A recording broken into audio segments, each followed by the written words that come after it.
2 gun target. Fire by order. 1 round. Gunfire. Start. Ready. Run. Turn up. Grenade. 16423. 80. Target. 2 up. Come on. Open the grenade. Grenade. Run. Turn up. Grenade. Fire.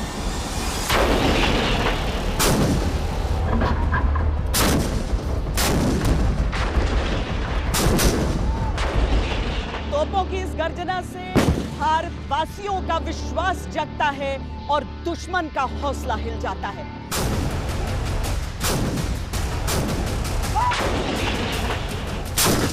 जब कहर बरसता है गोलों का, गोले दिखाई नहीं देते हैं कहां से आ रहे हैं, एंड बड़ा डिवास्टेटिंग इफेक्ट होता है जहां पर वो गिरते हैं, बड़ी तबाही होती है।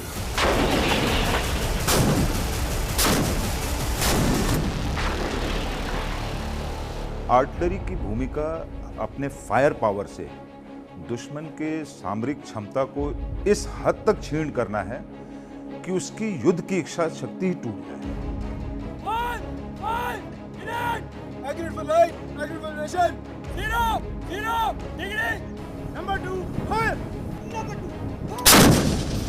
ये ट्रेनिंग चल रही है और इस ट्रेनिंग के दौरान जो हम फायर कर रहे हैं केवल 1/10 फायर पावर है, और जब एक्चुअल लड़ाई होगी तो इसमें कम से कम 10 गुना फायर पावर उसके ऊपर आएगा।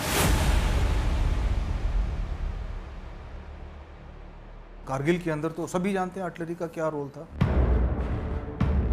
गन्स ने फायर किया और बड़ा डिवास्टेटिंग फायर दिया ताकि जो घुसपैठ अंदर आ गए थे उनको हमने खदेड़ कर मार करके निकाला हो।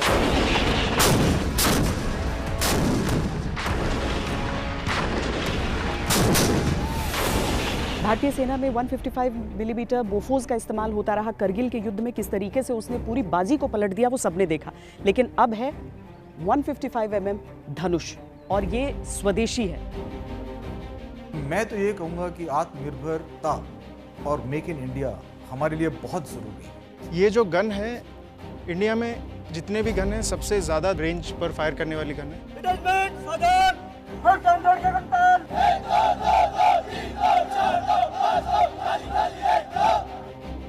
ट्रेनिंग के जिस हिस्से में हम इस समय मौजूद हैं ये कैडेट हिल कहलाता है। फर्स्ट रोप के पीछे लाइन बंद। शुरू कर। एक ट्रेनिंग साइकिल में 1 साल के चक्र में हम यहाँ तकरीबन 30 कोर्सेज कंडक्ट करते हैं। पहली बार ये फील्ड गन्स के साथ यहाँ पर इस कार्रवाई को सीख रहे हैं। 3 मिनट के अंदर इन्हें अपनी इस कार्रवाई को पूरा कर लेना होगा।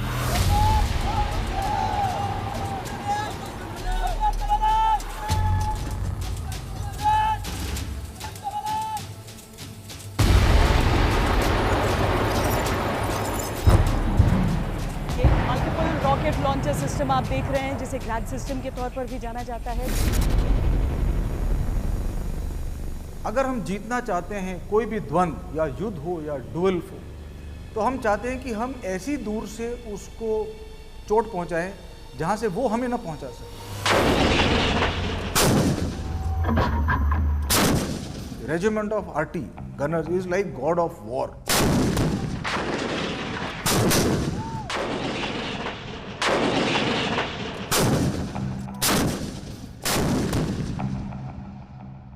नमस्कार, जय हिंद, वंदे मातरम। मैं हूं श्वेता सिंह। राष्ट्र रक्षा का दृढ़ संकल्प लिए भारत की सेनाएं किसी भी दुश्मन से लोहा लेने में पूरी तरीके से सक्षम है। और आज हम आपको लिए चल रहे हैं उनके बीच जिन्हें कहा जाता है युद्ध का देवता, जी, गॉड ऑफ वॉर। आज हम पहुंचे हैं रेजिमेंट ऑफ आर्टिलरी में। ऑपरेशन सिंदूर के समय किस तरीके से भारत के हथियारों ने जवाब दिया था पाकिस्तान को, उन्हें धुआं धुआं कर दिया था। यहां की तस्वीरें देखकर आप स्पष्ट समझ सकते हैं हिंदुस्तान की वो ताकत।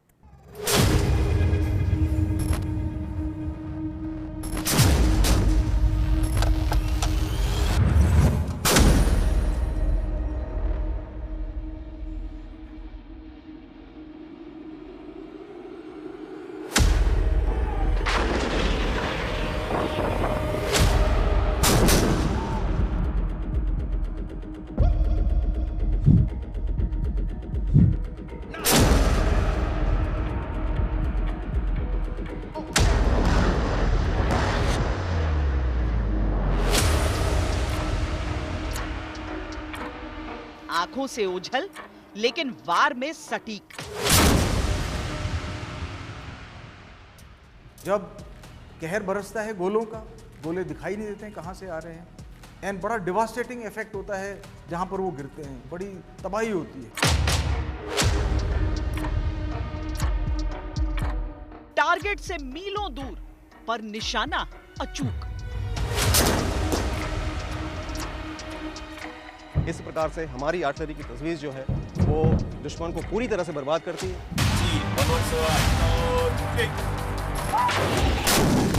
ये भारतीय सेना का वो अंग है जो तय करता है दुश्मन के ऊपर हमारा दबदबा। Regiment of artillery.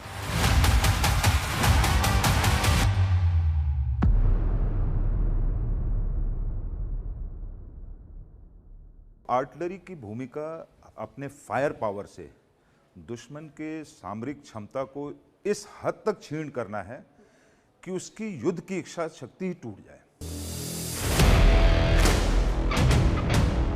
ऑपरेशन सिंदूर के दौरान एक बात स्पष्ट रही कि युद्ध में ताकतवर रहने के लिए हमें समय और तकनीक के साथ कदम ताल करना होगा। और यही देखने समझने के लिए हम पहुंचे देवलाली स्थित स्कूल ऑफ आर्टिलरी। आरटी का इतिहास बहुत ग्लोरियस है। हमारे पास हाईएस्ट विक्टोरिया क्रॉस भी हमने इज्जत के साथ कमाया। तकरीबन 26 बैटल ऑनर्स को हमने अभी तक हासिल किया है। यहाँ इतिहास से लेकर वर्तमान तक का सफर दर्ज है। यहाँ भारतीय सेना के अफसरों और जवानों को बहुत ही साइंटिफिक ट्रेनिंग दी जाती है और यही भविष्य के युद्ध की तैयारी भी की जाती है।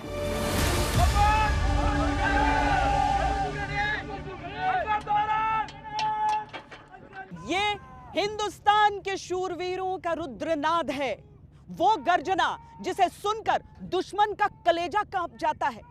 भारतीय तोपखानों की जो शक्ति है, उनकी जो ताकत है, वो दुश्मन के इलाके से उठते हुए धुएं से भी पता चलता है और हमारे जवानों के सीनों में जलती आग से भी पता चलता है।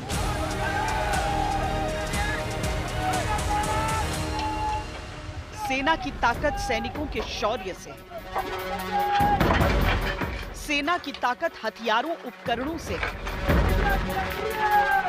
सेना की ताकत उन्नत तकनीक से है। भारतीय आर्टिलरी विस्तृत उपकरणों का इस्तेमाल करती है। इनमें हावित्सर से लेकर रॉकेट सिस्टम तक है। प्रमुख तौर पर धनुष, जो कि एक 155 मिलीमीटर टोड हावित्सर है, M777 जो एक हल्का 155 मिलीमीटर हावित्सर है और पहाड़ी इलाकों में कारगर है। एटैग्स यानी advanced towed artillery gun system, जिसे डीआरडीओ, टाटा एडवांस सिस्टम और कल्याणी स्ट्रेटेजिक सिस्टम ने मिलकर विकसित किया है। कुतर 155 mm होता है, तो ऑब्वियसली उसका शेल का साइज भी बड़ा होता है एंड उसका कुतर भी बड़ा होता है। तो टारगेट एंड पे यानी कि दुश्मन के ऊपर उसका कहर जो होता है वो ऑब्वियसली बहुत ज्यादा होता है। जहां तक रॉकेट प्रणालियों का सवाल है, भारतीय artillery multiple rocket launcher system Pinaka और स्मर्च का इस्तेमाल करती है। ऑपरेशन सिंदूर में भारतीय सैनिकों ने इन्हीं उपकरणों और बेशुमार काबिलियत के साथ दुश्मन को मुंहतोड़ जवाब दिया था। सर्विलेंस मिशन के तहत अभी हमारा unmanned aerial vehicle Indian artillery अलग अलग तरह के सर्वेलांस डिवाइस, मोर्टार और मिसाइलों से लैस है। भारतीय सेना लगातार अपनी आर्टिलरी का आधुनिकीकरण कर रही है ताकि पुरानी प्रणालियों को नए बेहतर सिस्टम से रिप्लेस किया जा सके। जो सबसे अहम बात हमें नजर आई वो ये कि उपकरणों के लिहाज से हम तेजी से मेड इन इंडिया की तरफ बढ़ रहे हैं।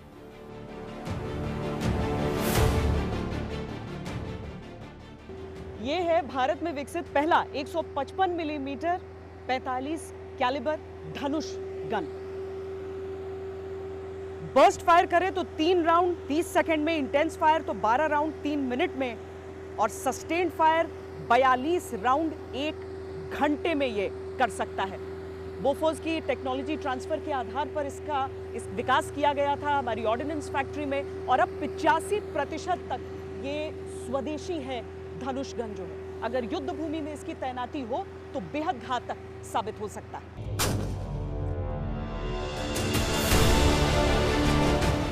ये सिर्फ एक तोप नहीं है, बल्कि आत्मनिर्भर भारत की पहचान है। धनुष 155 mm की तोप है, जिसे वाहन के साथ टो किया जा सकता है, यानी खींचा जा सकता है, जिसका फायदा इसकी तैनाती में होता है।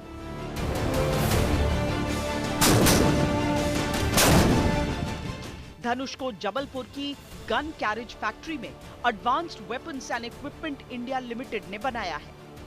2019 में इसे सेना में शामिल किया गया।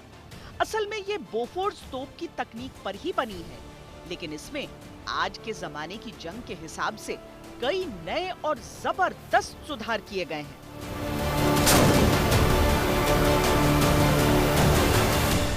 भारतीय सेना में 155 मिलीमीटर बोफोर्स का इस्तेमाल होता रहा। करगिल के युद्ध में किस तरीके से उसने पूरी बाजी को पलट दिया वो सबने देखा, लेकिन अब है 155 mm धनुष, और ये स्वदेशी है। इसकी खासियत क्या क्या है? फर्स्ट ऑफ ऑल, ये पूरी तरह इंडिया में विकसित फर्स्ट 155 mm 45 कैलिबर का धनुष गन है, जो कि GSF gun carriage factory Jabalpur द्वारा बनाया गया है। ये बोफोर्स के ट्रांसफर ऑफ टेक्नोलॉजी पर आधारित है। निर्माण के दौरान इस गन में काफ़ी अधिक इंप्रूवमेंट्स किया गया है और इसमें अतिरिक्त फीचर्स भी दिया गया है। जैसे इस गन का बैरल का कैलिबर 39 से बढ़ाकर 45 किया गया है, जिसके कारण इसका रेंज काफ़ी 30 किलोमीटर से बढ़कर 36 किलोमीटर हो गया है। और इसमें आधुनिक इलेक्ट्रॉनिक फीचर्स भी दिया गया है, जिसके कारण ये स्वचालित लेइंग भी किया जा सकता है इस गन से। इस गन में मसल वेलोसिटी रडार और इनर्शियल नेविगेशन सिस्टम भी दिया गया है, जिसके कारण फायरिंग के दौरान इस गन का कंसिस्टेंसी और एक्यूरेसी काफ़ी बेहतर हुआ है। ये इंडियन आर्मी के सभी प्रकार के एम्यूनिशन 155 एम्यूनिशन इस गन से फायर किया जा सकता है, और परीक्षण के दौरान ये विविध टेरेन, माउंटेन, हाई एल्टीट्यूड और डेजर्ट टेरेन में भी काफ़ी राउंड्स फायर कर चुका है सफलतापूर्वक। अच्छा, तो जो इसकी जो मूव करने की क्षमता होती है, जो जल्दी डिप्लॉयमेंट के लिए, उन सारी चीज़ों के लिए पूरी तरीके से सूटेबल? यस, ये सारी चीज़ों के लिए सूटेबल है।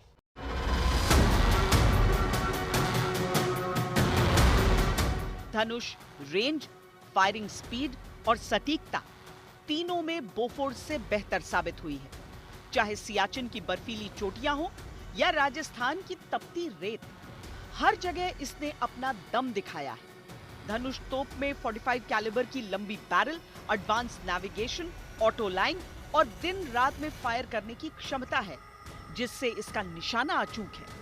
आईआईटी मद्रास और कानपुर इसके लिए स्मार्ट गोला बारूद बना रहे हैं, जिसमें 60 किलोमीटर से ज्यादा दूरी तक मार करने वाला रैमजेट शेल और सटीकता वाला स्मार्ट शेल शामिल होगा, जो जल्द ही सेना को मिलेगा।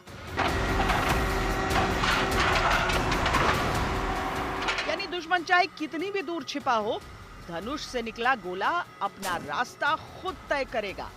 धनुष हावित्ज़ा के 2 और संस्करण हैं, एक 42 किलोमीटर रेंज वाला 52 कैलिबर वर्जन और दूसरा मुश्किल रास्तों के लिए टेट्रा ट्रक पर लगा हुआ माउंटेड गन सिस्टम। ये गन सिस्टम अब भारतीय सेना की लद्दाख और अरुणाचल जैसी संवेदनशील सीमाओं पर तैनात हो रही है। इसका सबसे बड़ा फायदा सेना को ये होगा कि जहां जरूरत पड़े वहीं से वार कर सकती है, बिना समय गंवाए। धनुष केवल एक तोप नहीं है, ये भारत की तकनीकी आत्मनिर्भरता, वैज्ञानिक प्रतिभा और सैन्य संकल्प का प्रतीक है। जब दुश्मन आगे बढ़ेगा तो जवाब धनुष की गर्जना में होगा।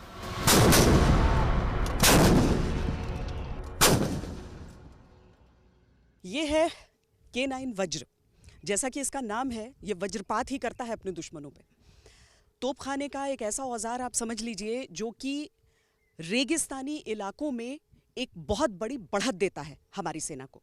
आपने देखा कि किस तरीके से इसमें जो इसका जो पूरा क्रू है वो इसमें सवार हुआ है 5 की संख्या में, चाहे ड्राइवर हो, चाहे जो कमांडर हो। इसके देखने में एक टैंक जैसा आपको लगता है और उसी से आप इसकी खासियत को भी समझ सकते हैं, क्योंकि ये अगर ट्रैक्स पर है तो ये सीधे तौर पर इसे अगर युद्ध भूमि में डिप्लॉय होना है तो इसे किसी तरह की और सहायता की आवश्यकता नहीं होती है, किसी और गाड़ी से इसे ले जाने की आवश्यकता नहीं होती है।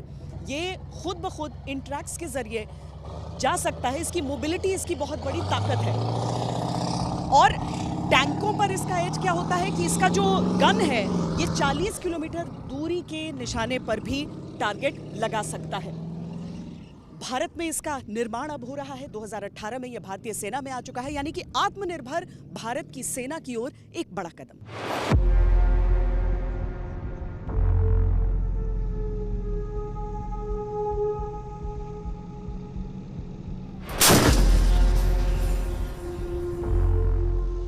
पहले ऐसी आधुनिक तोपें हमें दूसरे देशों से खरीदनी पड़ती थी, लेकिन अब भारत खुद इन्हें बना रहा है। ये दिखाता है कि हम रक्षा के क्षेत्र में कितने आत्मनिर्भर हो रहे हैं। K9 वज्र को मेक इन इंडिया पहल के तहत लार्सन एंड टूब्रो ने बनाया। इसकी खासियतें देखेंगे तो आप इसकी ताकत को और बेहतर समझ पाएंगे। K9 वज्र एक शक्तिशाली 155 mm 52 कैलिबर सेल्फ प्रोपेल्ड हाउइट्जर प्रणाली है। ये लंबी दूरी तक सटीक तरीके से फायर कर सकती है और तेज गति से गोले दाग सकती है। इसकी फायर रेट 6 राउंड प्रति मिनट है। इसकी मल्टी राउंड सिमुलेशन इंपैक्ट क्षमता से कई गोले एक साथ लक्ष्य पर गिरते हैं। इसमें उन्नत फायर कंट्रोल और नाइट विजन भी है।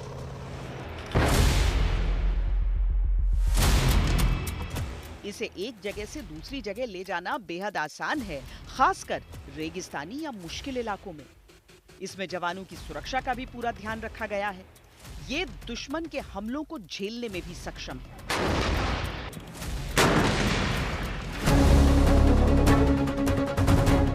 K9 वज्र भारत के लिए गेम चेंजर है। इसकी सबसे बड़ी वजह है इसकी तेज चाल और घातक मारक क्षमता।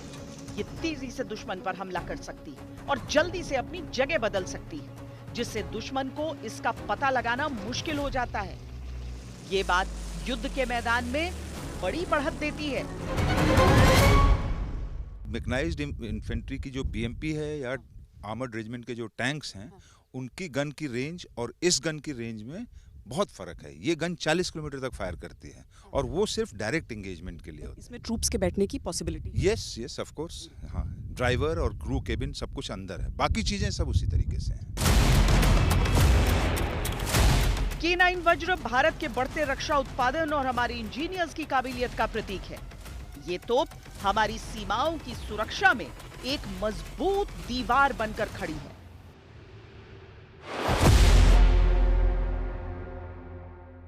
ये प्रिंसिपली डेजर्ट्स में एम्प्लॉय होगी, प्रिंसिपली मैकेनाइज्ड फॉर्मेशंस के साथ। और ये अल्ट्रालाइट हाउइट्जर है, ये प्रिंसिपली माउंटेन्स के लिए। ये अल्ट्रालाइट हाउइट्जर्स हैं जिनकी फायरिंग आप इस समय देख रहे हैं। जो पहाड़ी इलाके होते हैं वहां पर इन बंदूकों को, इन तोपों को ले जाया जाता है और वहां से दुश्मन के इलाके पर वार करने के लिए ये बहुत कारगर साबित होते हैं, क्योंकि इनका वजन अल्ट्रा लाइट होता है और इनकी जो शक्ति होती है, इनका निशाना होता है, वो अचूक होता है। इसीलिए किसी भी युद्ध में ये गेम चेंजर साबित होते हैं। M777 अल्ट्रा लाइट हाउइट्जर 155 mm की 39 कैलिबर गन है। इसका वजन है 4 टन। इन्हें चिनूक हेलीकॉप्टर के जरिए लिफ्ट करके पहाड़ी इलाकों में तैनात किया जा सकता है। भारत के सरहदी इलाकों में हजारों फीट की ऊंचाई पर ये हमारी सैन्य क्षमता को बढ़ाते हैं। लाइन ऑफ एक्चुअल कंट्रोल यानी LAC पर चोटियां 20,000 फीट से अधिक भी हैं और इस क्षेत्र में इस आर्टिलरी गन की मौजूदगी बहुत महत्वपूर्ण है।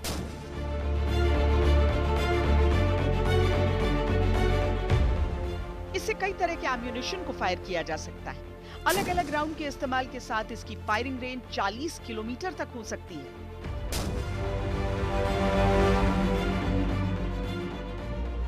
भारत अलग अलग तरह के गन्स का प्रयोग करता है। स्कूल ऑफ आर्टिलरी में हमने बारीकी से इस पर सैनिकों की ट्रेनिंग भी देखी। इंडियन आर्टी की बेसिक गन है, इंडियन फील्ड गन, उसके ऊपर इनकी गंडल की प्रिपरेशन की जा रही है। इसमें एक डिटैचमेंट होती है जिसमें 7 मेंबर होते हैं और हर मेंबर की एक ड्यूटी होती है। तो इसमें हर मेंबर की ड्यूटी इनको इससे वाकफियत की जाती है। जैसे इसमें बोलते हैं नंबर 1 से लेके नंबर 7 तक। तो नंबर 1 जो होता है वो डिटैचमेंट कमांडर होता है। तो डिटैचमेंट कमांडर की जिम्मेदारी है कि गन के ऊपर जो भी एक्शन किए जा रहे हैं वो सेफ्टी उसमें ध्यान रखा जाए और जो भी आदेश उसको गन पोजीशन ऑफिसर से मिल रहे हैं उस आदेश को पालन कराए। इस गन को डिप्लॉय करने के लिए 3 मिनट लगते हैं।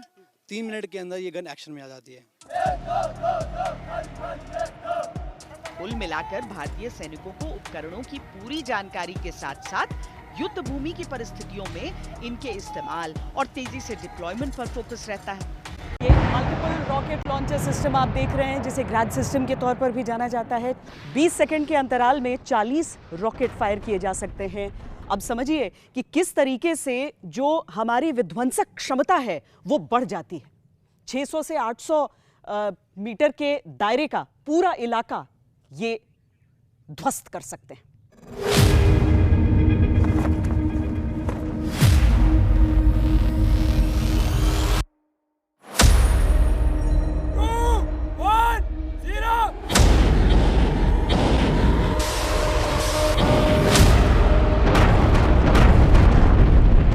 शिव के तांडव सा प्रचंड, जिसकी ज्वाला शिव के त्रिनेत्र जैसी प्रलयंकारी है,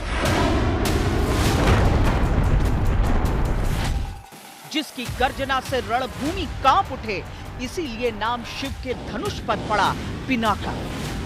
करगिल से लेकर ऑपरेशन सिंदूर तक हर युद्ध भूमि में शत्रु संहारक बनकर उतरा।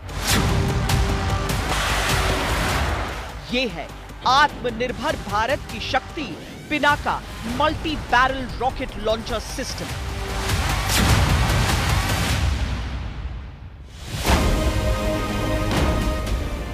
उन्नीस 1999 के करगिल युद्ध में पहली बार जब पिनाका ने पाकिस्तानी पोस्ट पर वार किया था, तब पूरी दुनिया ने भारत की रक्षा तकनीक को नए नजरिए से देखा था। 1986 में डीआरडीओ ने इसे रूस के BM-21 ग्रैड सिस्टम के विकल्प के रूप में तैयार किया था। आज यह केवल भारतीय सेना की रीढ़ नहीं, बल्कि दुनिया में भारत की टेक्नोलॉजी का दम है। इतना ही नहीं, भारत अब इसका निर्यात भी कर रहा है।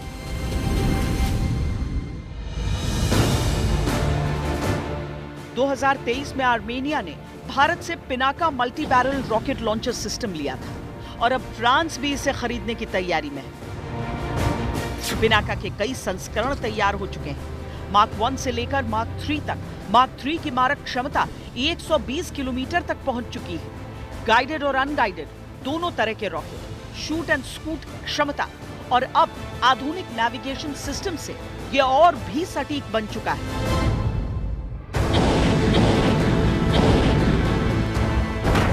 ऑपरेशन सिंदूर में पिनाका ने दुश्मन के हौसले और बंकर दोनों तबाह करने में महत्वपूर्ण भूमिका निभाई थी। दुश्मन को मौका मिलने से पहले ही जवाब देना, यही है इसकी ताकत।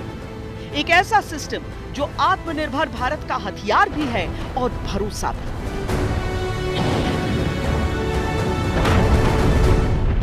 यहाँ देखिए कि दुश्मन का फैलाव, जैसे हमारे टैक्टिकल कमांडर ने देखा कि वो किन इलाकों में दुश्मन फैला हुआ है, उन सभी इलाकों में दुश्मन के ऊपर भारी तादाद में फायर आ रहा है। और आप इमेजिन कीजिए कि ये ट्रेनिंग चल रही है और इस ट्रेनिंग के दौरान जो हम फायर कर रहे हैं केवल एक 1/10 फायर पावर है, और जब एक्चुअल लड़ाई होगी तो इसमें कम से कम 10 गुना फायर पावर उसके ऊपर आएगा। और विभिन्न प्रकार के जो हमारे फायर पावर यूनिट्स हैं, मीडियम्स, 105 सभी प्रकार के और रॉकेट्स इसके ऊपर फायर होते हैं। और आप देखेंगे कि इसके बाद दुश्मन के लिए वहाँ पे कोई चारा नहीं रह जाता है। और इस प्रकार से हमारी आर्टिलरी की तजवीज़ जो है वो दुश्मन को पूरी तरह से बर्बाद करती है। We are the god of war and that is how the entire warfare is been controlled and has been executed finally by the artillery. Loading, 2, 3, run! Platoon, locality. Ground detected. Training के जिस हिस्से में हम इस समय मौजूद हैं, ये कैडेट हिल कहलाता है और यहाँ पर निगरानी और आक्रमण कैसे करना है उसके लिए ये भारी भरकम उपकरण आप इस समय देख रहे हैं। लेकिन किस तरीके से ये सारी चीज़ें होती हैं वो हम अब समझ लेते हैं, क्योंकि दुश्मन जो अपनी जगह पर बैठा है वहाँ पर निगरानी रखना बहुत ज़्यादा ज़रूरी होता है। ऑपरेशन सिंदूर में हमने देखा कि भारत ने जब पाकिस्तान के आतंकी ठिकानों पर हमला किया तो उसने हमारे सैन्य इलाकों और नागरिक बस्तियों को निशाना बनाया। भारत अगर इन हमलों को नाकाम करने में सफल रहा तो इसकी बड़ी वजह हमारे वो उपकरण हैं जिनके जरिए हमने इसे डिटेक्ट किया और निष्क्रिय किया।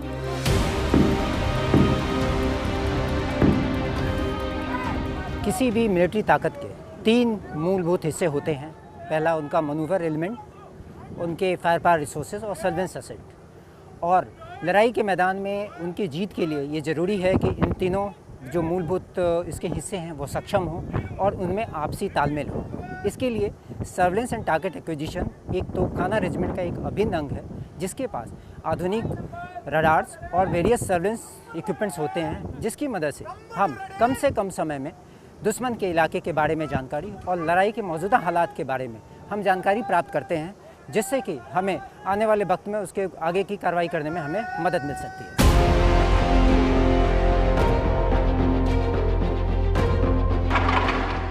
भारत ने बहुत लगन से अपने आप को आधुनिक युद्ध के लिए तैयार किया है और इसका सबसे बड़ा उदाहरण है कि हमने स्वदेशी उपकरणों को विकसित किया है।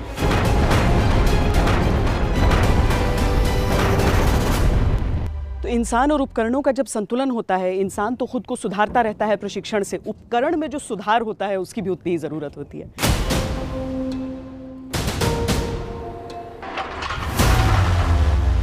आपके सामने रखा गया यह gun system advance towed artillery gun system कहलाता है, जिसको हम आम तौर पे एटैग्स के नाम से जानते हैं।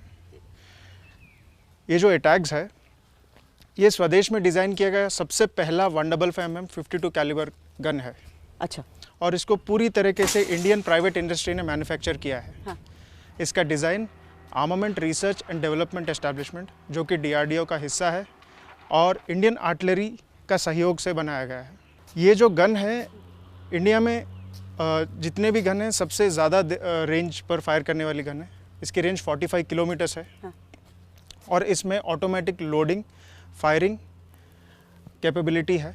इस गन में एक ऑक्सिलरी फायर पावर यूनिट है, जो गन को स्वचालित काम करने में बखूबी मदद देता है। आप देख सकते हैं गन बैरल को ऊपर और नीचे करने में, दाएं बाएं करने में बहुत आसानी से ऑपरेटर अचीव कर सकता है। गन का डिज़ाइन जो है भारत में हर क्षेत्र में उपयोग करने के नज़रिए से बनाया गया है। मतलब डेजर्ट में भी और पहाड़ों में भी। यस, दोनों जगह हो सकता है। ये ज़रूरी होता है कि हम जितनी शक्ति से वार कर सकें उतनी ही ताकत से अपना बचाव भी कर सकें। और ऐसे में हम आपको दिखाते हैं अपने काउंटर बैटरी फायर सिस्टम्स भी, जैसे ये स्वाति वेपन लोकेटिंग रेडार है। ये दुश्मन की तरफ से अगर रॉकेट्स फायर किए जाएं, गोले फायर किए जाएं, तो ये दुश्मन के हथियारों को लोकेट कर सकता है। और केवल एक दिशा से आते नहीं, बल्कि कई कई जगहों से, मल्टीपल जगहों से जो वार किए जाते रहते हैं, उन्हें ये डिटेक्ट कर सकता है। ऑप सिंदूर के समय जिस तरह की चुनौतियां हमारे सामने थी, कमोवेश उसी तरह की परिस्थितियां।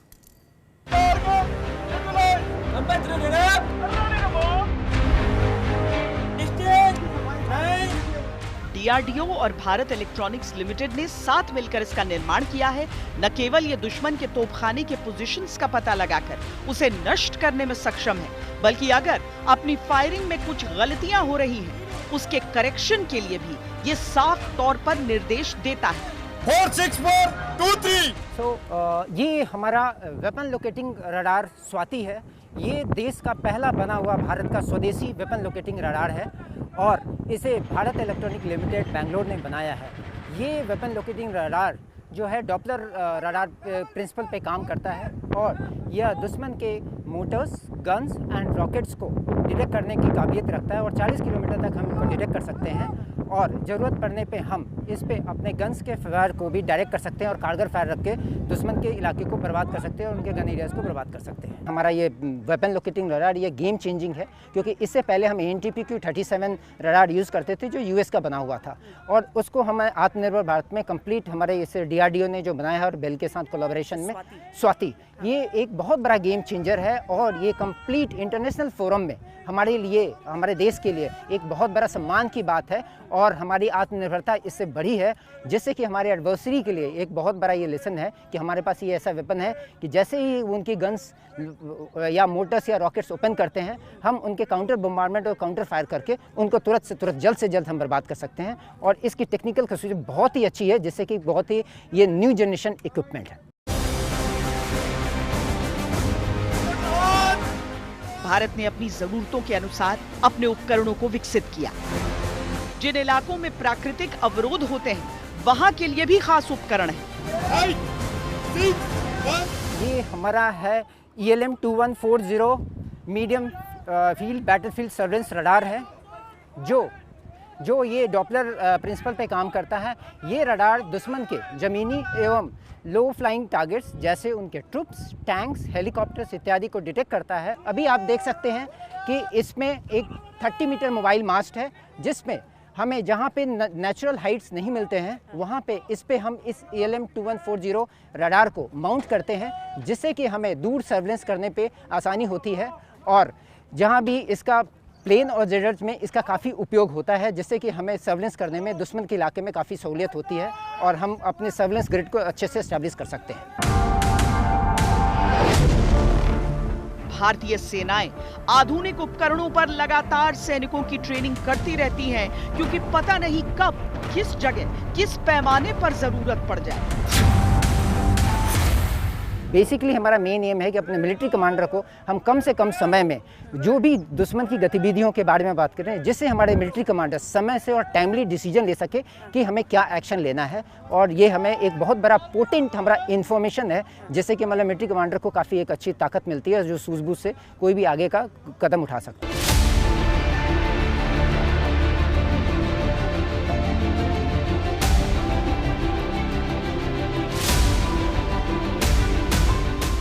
स्कूल ऑफ आर्टिलरी में वर्तमान की ताकत और ट्रेनिंग को समझते हुए हमने इतिहास भी देखा, ताकि भविष्य का आकलन बेहतर तरीके से कर सके। ये देखिए, यहाँ पर पूरे देश के आर्टिलरी का इतिहास एक ही जगह पर आपको मिल जाएगा। वैसे तो जो पहला रिकॉर्डेड आर्टिलरी का इस्तेमाल है भारत में, वो 1368 का, जब विजयनगर किंगडम के लिए लड़ाई छिड़ी हुई थी, उस समय उसका इस्तेमाल हुआ था। लेकिन यहाँ जो हम सबसे पुराना देख रहे हैं, ये 1545 के आसपास का ये गन है।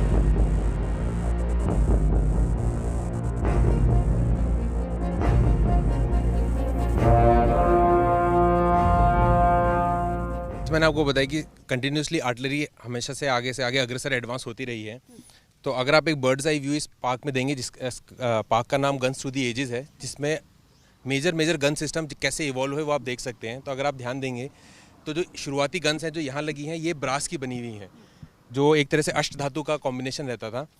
और शुरुआती गनें बिल्कुल सिंपल होती, जिसमें एक पत्थर का या धातु का गोला रहता था और वो फायर होती थी।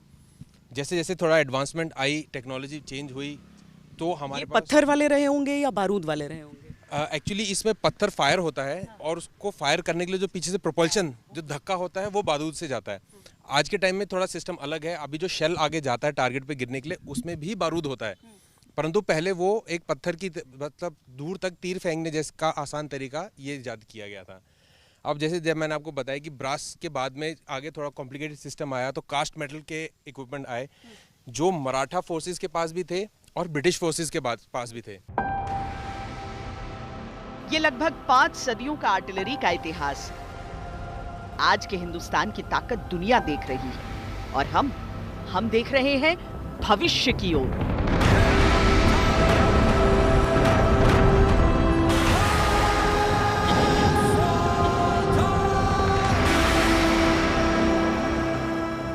पहले हम जनरली 20, 25, 30 किलोमीटर्स की बात करते थे।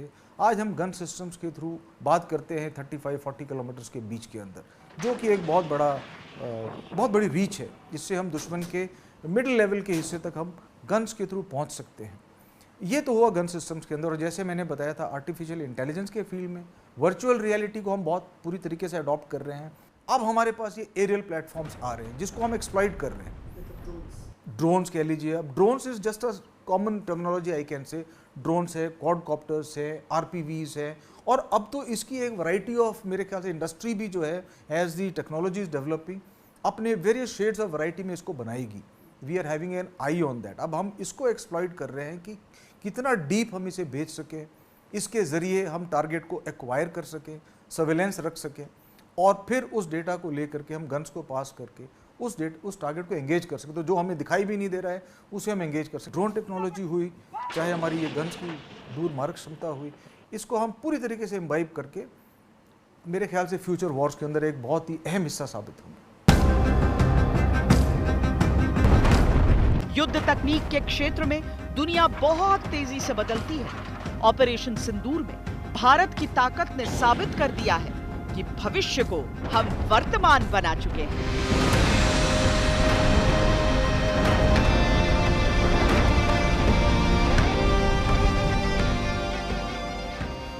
तकनीकी तौर पर मजबूत होना, उपकरणों के हिसाब से मजबूत होना कितना आवश्यक है, ये हाल के समय में ऑप सिंदूर के समय सबको समझ में आ गया। और आज जो हमने रेजिमेंट ऑफ आर्टिलरी में आपको ये तस्वीरें दिखाई हैं, अपने उपकरण दिखाए हैं, उससे हर हिंदुस्तानी को यकीनन ताकतवर होने का एहसास होगा। अभी के लिए इतना ही। कैमरा पर्सन सैयद मोहसिन और योगेंद्र सिंह के साथ मुझे दीजिए इजाजत। वंदे मातरम।